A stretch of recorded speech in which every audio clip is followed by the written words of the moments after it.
Queridos irmãos e irmãs, um bom dia a todos aqui presentes, tanto os encarnados como também os desencarnados. Um bom dia, queridos irmãos e irmãs que nos acompanham pelo canal do YouTube, que possamos hoje, dentro da proposta a qual nós estamos aqui, procurando desenvolver um raciocínio para a nossa melhoria, nossa reforma íntima, e também já agradecemos nossos mentores individuais, para que pudesse nos auxiliar, para que aqui estivéssemos nessa manhã agradável de domingo. E dentro dessa proposta, façamos com que o Evangelho segundo o Espiritismo nos auxilie a cada dia que passa sermos pessoas melhores. E o item que nós nos propomos a estar junto aos queridos irmãos e irmãs desenvolvendo um raciocínio, ele está inserido ali no capítulo 9 dessa obra. Não nos esqueçamos que a terceira obra da codificação kardeciana, publicada a partir de 1864, e os itens que nós estaremos trabalhando dentro do tema principal, os itens constantes de 8 a 10, que é a parábola da figueira seca, a parábola da figueira estéril. Mas antes de adentrarmos propriamente na proposta moral, que é isso que nós podemos depreender sobre essa figueira seca, essa figueira estéril, o que nós podemos entender sobre essa conceituação que nós temos desde a época do Cristo, parábola ou parábolas? Vejamos que é uma narrativa alegórica que encerra uma doutrina moral. Sim, a partir do momento que é alegórica e faz com que nós procuremos raciocinar sobre algo que o Cristo estava nos trazendo, que naquele momento era algo novo, que a humanidade era presente reencarnada, também a desencarnada, porque com certeza nós provavelmente lá estávamos em situações diferentes, reencarnados no mundo espiritual. Então, dentro dessa proposta nova, nós temos que entender, trabalhá-la ao longo dos séculos posteriores, dentro de um cunho moral, raciocinando, desenvolvendo o nosso intelecto, que é a outra asa aí da nossa evolução espiritual, mas acima de tudo, entendendo que as parábolas são de cunho moral, que façam com que nós nos melhoremos, que saímos da nossa individualidade pensando no meio no todo, uma visão macro em prol do mundo a qual cada dia que passa nós queremos construir para nós mesmos, mas também para os nossos descendentes. E não nos esqueçamos que esses descendentes também nós os seremos. Por isso que é importante nós termos esse entendimento e desenvolvermos esse cunho moral a qual essas parábolas nos trazem. É uma história simbólica, comparativa, sobre a qual se esconde uma verdade importante. Por isso que nós entendemos que, se ela é de cunho moral, existe uma verdade, existe algo novo que faz com que nós, a partir do momento que saibamos trabalhá-las e, acima de tudo, repassá-las aos que estejam ao nosso redor, ela é importante para a melhoria do conjunto. Como eu disse, não apenas trabalhando o eu, o nosso individual, mas de uma forma macro, para que todos possam ali beber dessa fonte cristalina, desses ensinamentos trazidos por essas parábolas. E por que falar por parábolas? Por que o Cristo falava por parábolas? Interessa e impressiona por ser uma história. Normalmente, qualquer história que seja, quando ela é contada, seja a qual nós estejamos presenciando fisicamente ou que nós estamos assistindo ou ouvindo, nós automaticamente prendemos a nossa atenção no sentido de, primeiro, procurar entendê-la, segundo, o que ela pode trazer de bom para mim ou para o meio. Então, faz com que nós tenhamos, sim, esse cunho de ser uma história que possa prender a nossa atenção. Não no primeiro momento, às vezes, mas a posteriori, sim, fazendo com que ali nós pensemos: bom, na primeira vez eu não a assimilei como eu deveria ter assimilado, mas agora eu já estou tendo essa situação. Então, dessa forma que eu possa, sim, ampliar esse campo de visão a qual as parábolas, essas histórias, nos convidam a cada dia que passa.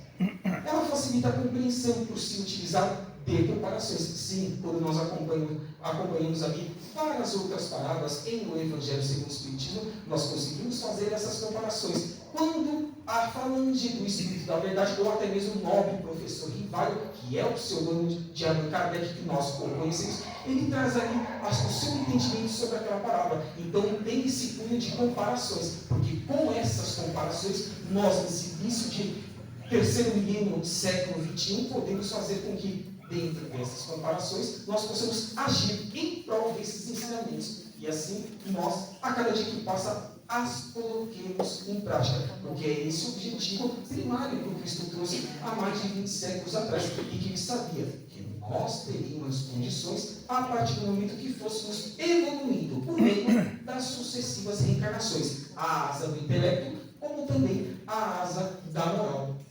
Mais fácil de reter e de poder transmitir.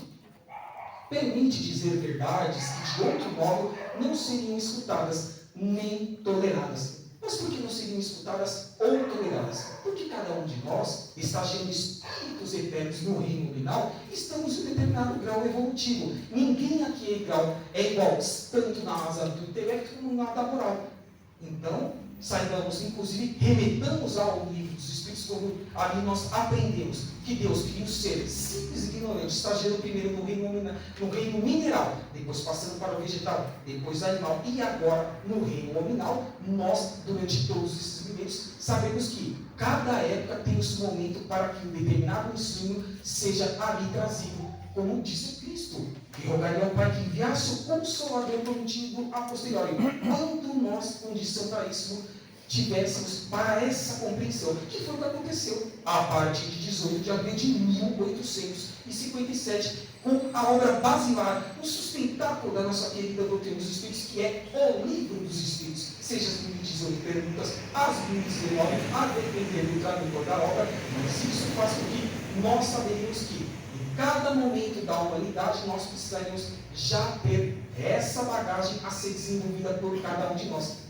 É importantíssimo que desenvolvamos todos os dias, mesmo que de forma simples, para a pena despretensiosa e apagada, a nossa reforma íntima, para que sejamos úteis, não só em estado de vigília, quando estamos aqui despertos, com os olhos acordados, mas também no mundo espiritual, quando estamos ali nos 7 dias da semana, com o espírito despendido nas 6 ou 8 horas, quando o corpo físico repousa todas as noites, e o espírito vai onde as suas afinidades do pretérito ou do presente aqui estão atreladas. Então, desenvolvendo essa reforma íntima a cada dia que passa, principalmente no estado de vigília, fará com que nós tenhamos oportunidades de estudo, de trabalhos, aos que estejam em condições piores do que a nossa no mundo espiritual, fazendo com que quando nós voltarmos no dia seguinte, com o corpo físico, com as suas energias repostas, sejamos pessoas melhores, principalmente no lado da moral. Vamos fazer aqui um endereço bíblico para que entendamos essas comparações, esses princípios que nós já estamos desenvolvendo, que o Cristo procurou trazer, como foi dito aqui também, essas comparações, esse cunho moral das parábolas.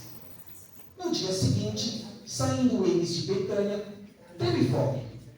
Vendo ao longe uma figueira que tinha folhas, foi ver se, porventura, acharia nela alguma coisa. Aproximando-se, nada achou senão folhas, porque ainda não era tempo de figos. Disse-lhe: nunca jamais como alguém fruto de ti. E seus discípulos ouviam isso. Quando chegava a tarde, saíram da cidade. Ao passarem de manhã, viram que a figueira estava seca até a raiz. Pedro, lembrando-se, disse-lhe: olhe, mestre, secou-se a figueira que amaldiçoastes. Mas será que Cristo, que é o caminho, a verdade e a vida, o amor incondicional, que trouxe todos os alicerces para que evoluamos na moral e no intelecto, poderia amaldiçoar algo? Ou que viéssemos a entender nesse sentido, mas teria um propósito maior, que a posteriori teríamos condições de entender, como estamos tendo aí 20 séculos após a sua única encarnação nos seus aproximados 33 anos de vida que teve aqui no planeta Terra? Sim, é isso que nós precisamos desenvolver por meio dessas parábolas. Então, o título Figueira Seca nós entendemos como a purificação do templo. Aquele templo, aqueles templos daquela época, que muitas vezes existiam comércios, eram comercializados principalmente a palavra de Deus. Mas era necessário que, dentro dessa parábola, entendíamos que nós precisamos desenvolver a nossa moral. Nós precisamos fazer com que o meio se melhore, não vinculando condições materiais para que estejam atreladas à proposta de nossa evolução acima de tudo, eterna e espiritual. Porque o corpo físico é transitório. Quantas vezes já tivemos, estamos tendo agora e ainda o teremos. Nessa ou nas muitas outras moradas da casa do Pai. Então entendemos que, sim, é a proposta da purificação do templo. Proposta essa que nos dias atuais, trazendo um pouco essa proposta nos dias atuais, também nós as enxergamos. Por exemplo, os templos religiosos, as casas espíritas, nós precisamos sim pagar a luz, a água, as atividades sociais, recebemos normalmente doações para que as distribuamos aos mais necessitados, mas não pode ter um interesse secundário financeiro que faça com que nós venhamos a nos alavancar na parte material, não. Primariamente sempre o lado moral, mas mantendo uma estrutura de qualquer templo, não apenas no centro espírita, qualquer templo, já que nada cai do céu. Então o entendimento sobre isso, sobre essa purificação do templo, também traz aos dias atuais, quando nós precisamos fazer essas avaliações. Jesus expulsa os vendilhões do templo, casa de oração e não de perdição, e não de ter esses expulsos individuais, mas é o que acontecia naquela época. Então, é compreensível que o Cristo precisava ter algumas atitudes mais enérgicas para que o povo dali soubesse que quando ele tivesse que voltar para o mundo espiritual, mais ações poderiam estar sendo desenvolvidas agora de uma forma diferente. E foi o que aconteceu ali na casa do caminho, nas casas do caminho onde nós encontramos ali em Paulo e Estevão, obra de Chico Xavier pelo Espírito de Emmanuel. Então, é importante que sim, essa perdição, essas situações que faziam com que era manchada a palavra de Deus, a palavra de Moisés, pudessem, enfim, estar sendo agora, trazendo um novo viés para a purificação aos poucos da humanidade, no grau intelectual, como dissemos, como também no moral, que é as duas asas que nós, espíritos eternos, precisamos as desenvolver. Jesus exaltava também a fé em Deus. Ainda discorre sobre a oração e o perdão. A oração, queridos irmãos e irmãs, como um sustentáculo para enfrentarmos os nossos desafios diários. Sim, nós sabíamos, consciencialmente falando, que assinaríamos um contrato para com as atitudes, as situações que nós passaríamos para com o momento atual do planeta Terra, final de provas e expiações. Então, nós precisamos entender que, dentro dessa proposta da oração, que é a conexão com o alto, com os nossos vínculos individuais e com os espíritos de luz que cuidam de toda a essência Gaia, ou planeta Terra, nós teríamos condições sim de passar todos esses desafios que não seriam fáceis e ainda não são, diga-se de passagem, para cada um de nós, em nossa individualidade ou de forma macro em todo o planeta Terra, mas que nós precisaríamos desse sustentáculo e perdoando para que sejamos perdoados. Perdoando 70 vezes 7. Primeiro, perdoando a nós mesmos, que cônscios de que somos seres ainda muito pequenos frente ao universo, precisamos saber que nós iremos ou podemos nos melhorar no dia seguinte, na semana seguinte. É um trabalho diário com a reforma íntima, mas também perdoando ao nosso próximo. Não dissemos anteriormente de que nós, cada um de nós está em um grau evolutivo, tanto moral como intelectual. Se somos originários dessa ou das muitas outras moradas da casa do Pai, nós não sabemos. Então, temos que ter essa paciência para com o nosso próximo esse dentro do ambiente de casa, nas ruas, no ambiente profissional, que também é um local desafiante, que lá nós encontramos pessoas com as suas inúmeras ideias, os seus inúmeros pensamentos, os seus inúmeros atos, palavras. Então, é o desafio do perdão diário a cada um de nós, mas é acessível, tem que ser trabalhado, porque senão nós não conseguiremos alçar voos maiores e também fazer uma conscientização de toda vez quando tivermos que voltar para o mundo espiritual, perguntarmos a nós mesmos o que eu procurei me melhorar nessa última encarnação, ao qual eu escolhi recentemente. É um exercício que faz com que nós tenhamos, sim, esse sustentáculo para colocarmos em prática a cada dia que passa. E a relação entre folhas e frutos. Na antiga Palestina, diziam que os primeiros brotos de frutos da figueira aparecem 2 meses antes das folhas. Mesmo não sendo época de figos, a figueira já tinha estrutura para, mesmo fora de época, possuir frutos. Cristo se baseia nessa premissa para lançar uma praga à figueira. Por que Cristo está lançando uma praga? E nós estamos vendo nos 2 parágrafos anteriores de que os frutos poderiam vir 2 meses antes das folhas. Será que nós precisamos receber um chacoalhão das situações que acontecem em todo o planeta Terra, catástrofes geológicas, para que nós nos melhoremos, para que nós empreendamos, enfim, a reforma íntima, que tanto o cristianismo rediviu, que tanto o Pentateuco kardeciano, as obras de Allan Kardec, como de Chico Xavier, de Valdo Pereira Franco, nos proporcionam a cada dia que passa. Por que não nos anteciparmos? Sim, podemos. Esse é o convite de cada um dos queridos irmãos trabalhadores, aqui do irmão Marisa, como também os expositores evangélicos. Venha cada um dos irmãos fazer, como também a nós próprios, porque uma coisa é falar, outra coisa é colocar em prática. Fácil é vir aqui na frente e falar, mas e colocar em prática, ser um espelho para o mundo, que é isso que Cristo quer de nós, Maria Santíssima, os nossos mentores individuais. É um trabalho diário, mas sim, é importante que nós façamos. E quando nós trazemos esse entendimento de rogar uma praga, não é algo negativo no sentido de que nós precisamos sempre ter chacoalhões para que nos melhoremos, moral e intelectualmente. Não.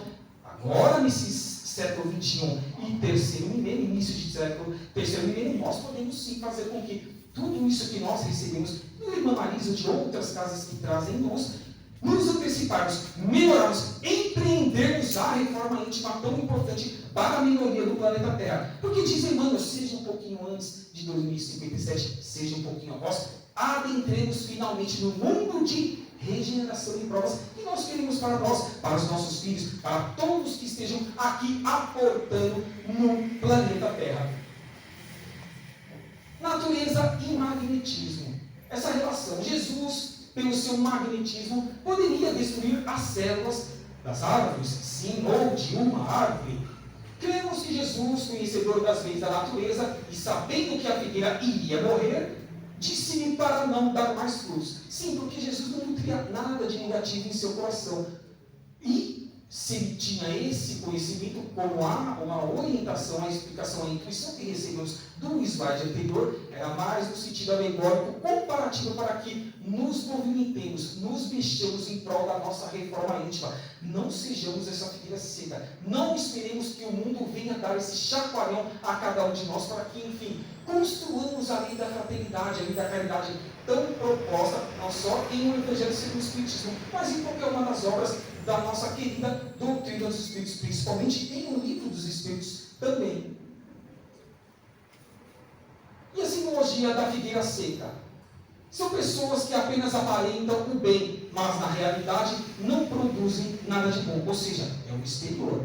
É uma também visão que nós podemos expandir já em relação ao que nós já estávamos comentando aqui, desenvolvendo esse raciocínio, mas é o convite para que não nos preocupemos com o que a humanidade faz ou deixe de fazer. Preocupemos-nos primariamente falando com nós mesmos, porque nós receberemos, ou nós daremos conta da nossa consciência e nossa individualidade, ou quando voltarmos para o mundo espiritual, nós a terceirizemos a alguém, ou mais pessoas, aos nossos próprios parentes. Não, é apenas e tão somente aos nossos atos morais que nós procuramos nos desenvolver a cada dia que passa, como também a construção do intelecto. Porque sim, é possível, queridos irmãos e irmãs.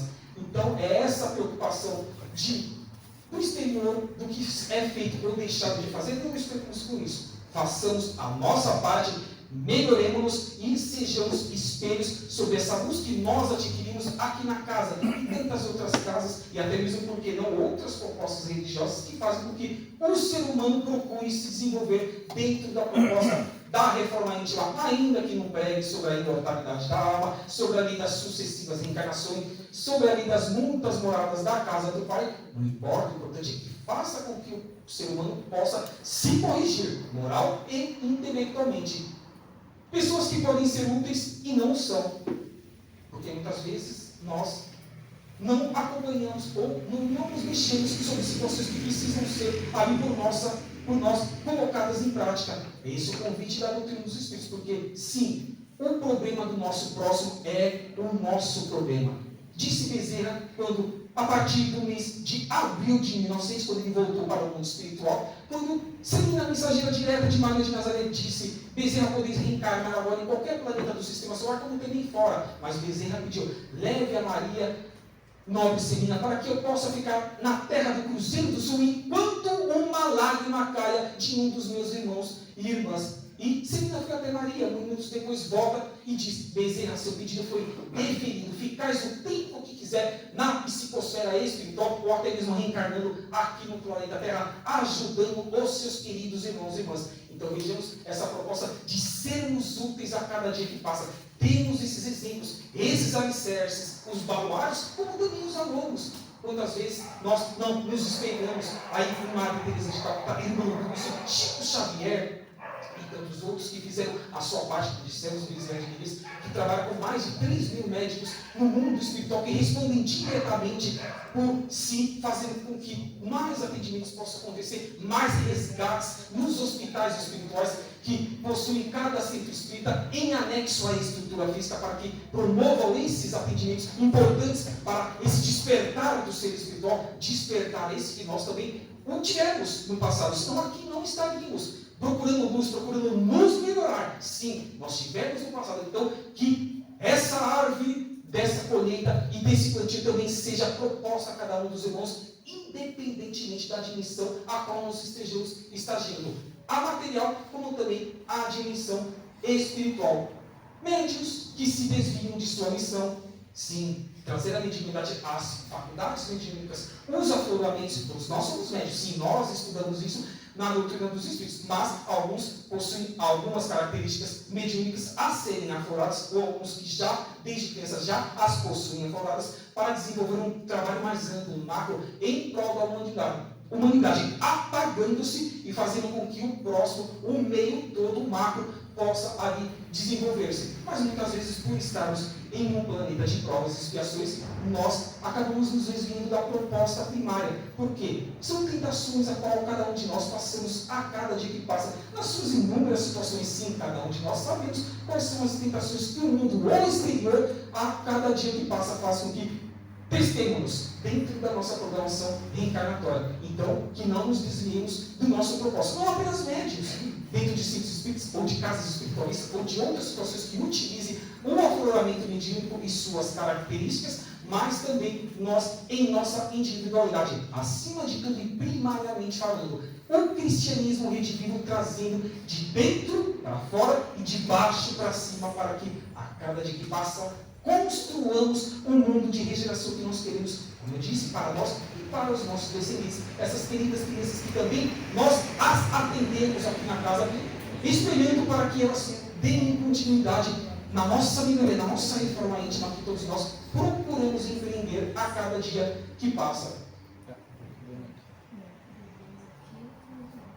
Vejamos que a externidade destolante aqui trazida nesse material sobre a proposta da parábola da figueira seca, com o tempo a obra estéril ela acaba desaparecendo. Por quê? Ela não teve um sustentáculo que viesse a estar procurando, como já estamos desenvolvendo esse raciocínio, um meio às necessidades dos nossos semelhantes. Necessidades essas, como dissemos também anteriormente, desde o princípio inteligente estagiando no reino mineral, vegetal, animal, como também o nominal. Porque é importante que nós cuidemos de tudo que a fonte criadora Deus nos proporciona na morada a qual nós estamos estagiando, que é o planeta Terra. Então, que amemos sim os demais reinos que estão ali, tendo os seus desenvolvimentos, como nós também tivemos no passado. Os animais, as plantas, os minérios, e tudo que faz com que nós tenhamos condições de ter uma vida melhor, condições de ser espelho para que as pessoas também ajam dessa forma.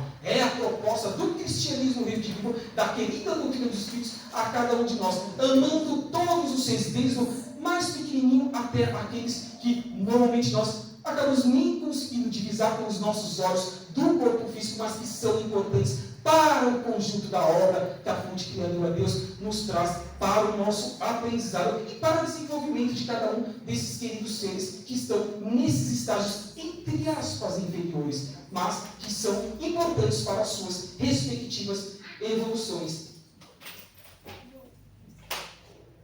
Jesus está nessa passagem evangélica chamando a nossa atenção para as boas obras, não de aparência, mas de real valor para a humanidade. É o que nós estamos comentando, sempre procurando ver as necessidades dos nossos semelhantes em qualquer situação a qual eles estejam estagiando.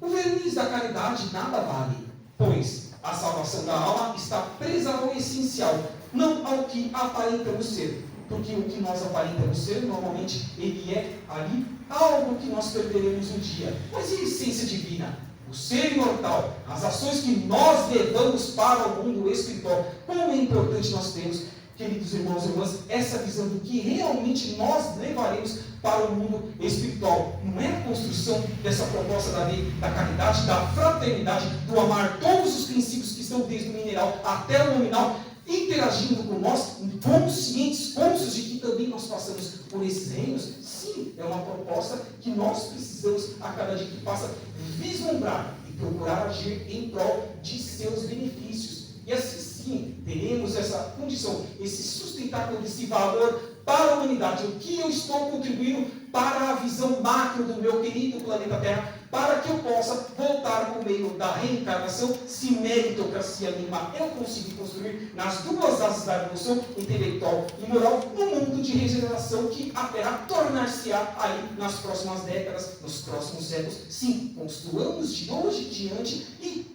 que expandamos a todos que estejam ao nosso redor essa boa vontade, essa visão, esse vislumbrar de que, sim, teremos dias melhores para nós, para todos os reinos que estão estagiando no planeta Terra e fazendo com que cumpramos e aparemos as arestas das reencarnações anteriores, que é importante que tenhamos também essa conscientização. Muitas as tivemos, mas que nesse presente as trabalhemos, para que no futuro, trabalhando no presente, já consigamos ser seres mais ali sutis, perispíritos mais sutis, lembrando que o perispírito é o elo entre o espírito e a matéria quando estamos reencarnados. Então é importante termos também essa conscientização de que quanto mais nós nos lapidarmos, nos purificarmos frente à reforma íntima, mais sutis ficaremos no mundo espiritual, na erraticidade ou na dimensão material, quando melhorar-se o planeta Terra ou qualquer outra das muitas moradas da casa do Pai, que a fonte criadora Deus vier a nos convidar a estagiar. O importante é ser útil em qualquer canto do universo.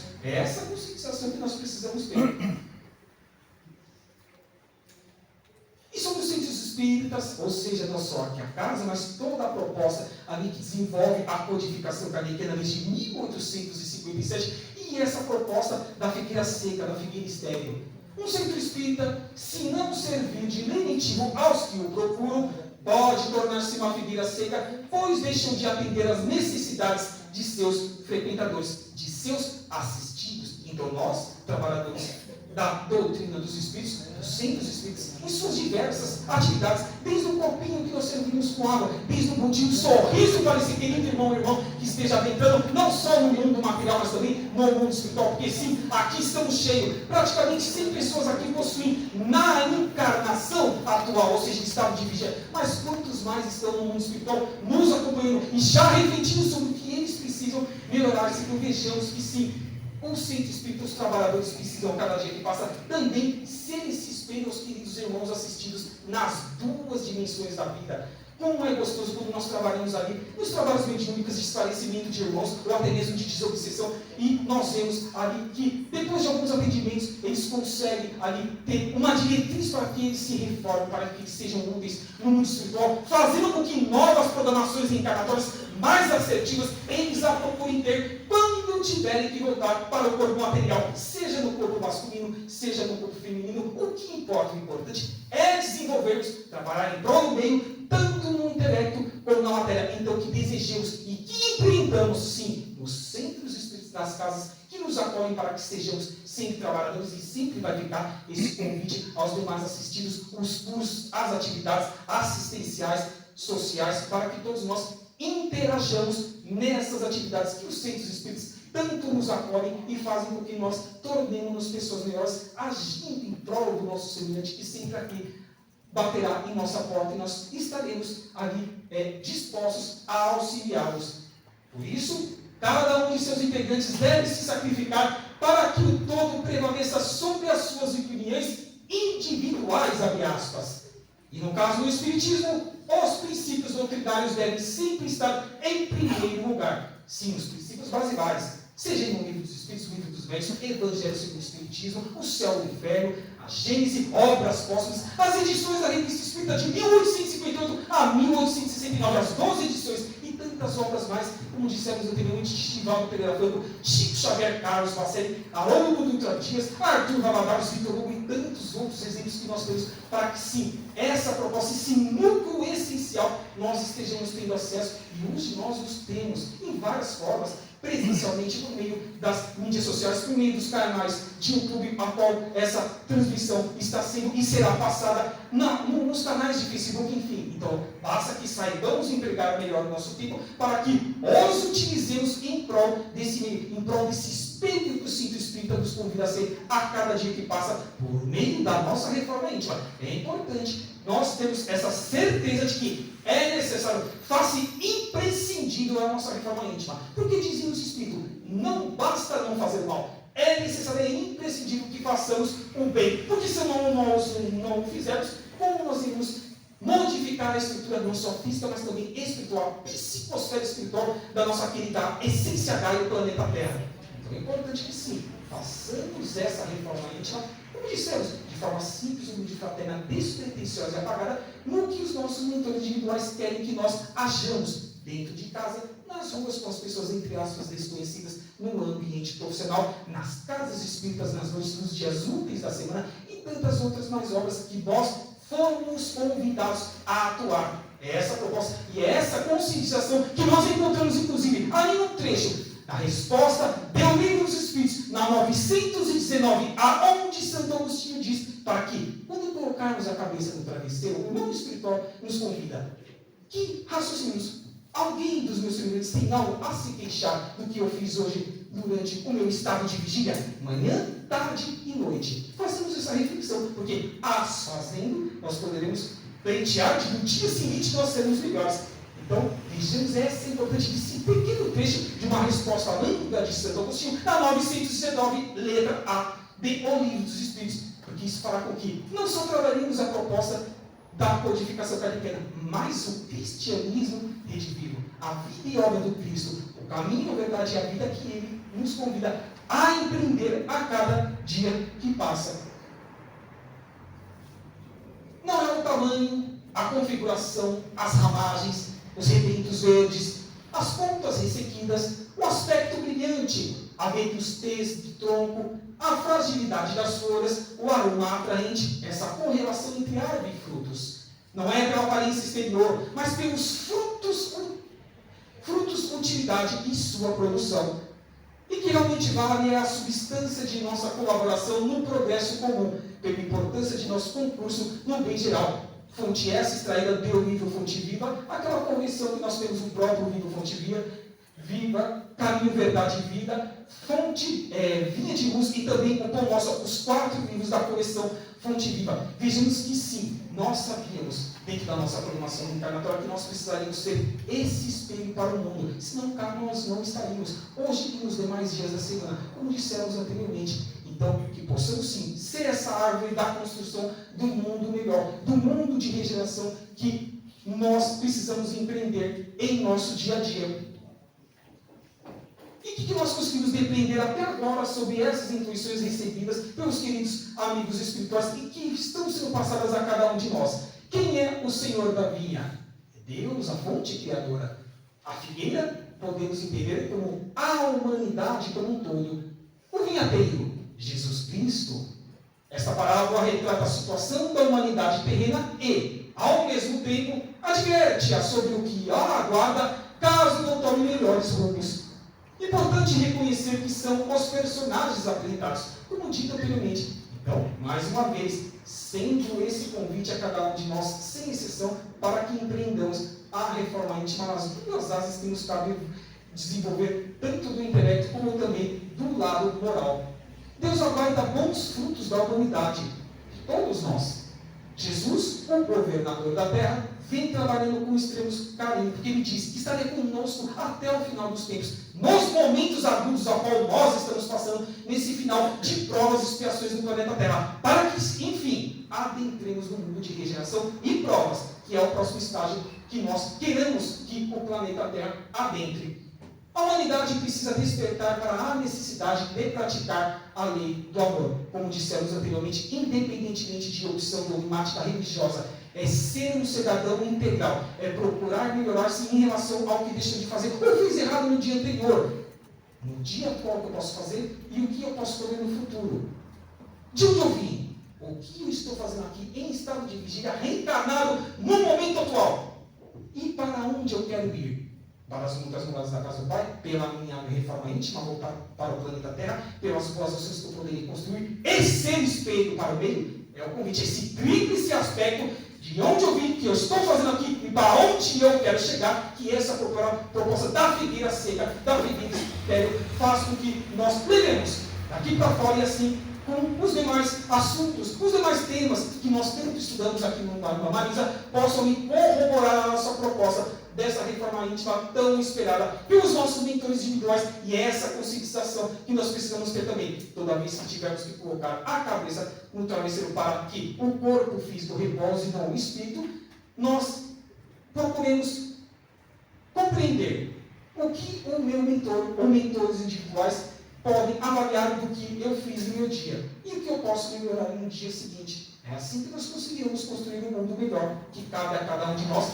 Não há de nós terceirizarmos essa situação e nunca nos esqueçamos. Apenas e tão somente nós responderemos pela nossa consciência do que fizemos de errado, o que deixamos de fazer de bom por meio, muitas vezes, da ociosidade, e que eu fiz de bom para a construção dessa árvore do Evangelho, que faz com que nós tenhamos dias melhores e acolhamos a cada dia que passa mais irmãos e irmãs que venham abater a nossa querida casa. Que assim seja, graças a Deus, e obrigado pela presença de todos, convidando também aos irmãos para que nos mantenhamos em pensamento positivo sobre o que nós viemos buscar nessa casa, ou que nós já estamos buscando nos atendimentos anteriores, para que nós pudermos receber da espiritualidade maior, nós possamos fazer com que nós reverberemos ao meio, porque sim, cada um há de ser dado conforme as suas obras, e sim, temos essa condição e mais ainda receberemos dessa casa de luz em prol do nosso benefício e do benefício de nossos semelhantes. Que assim seja, graças a Deus.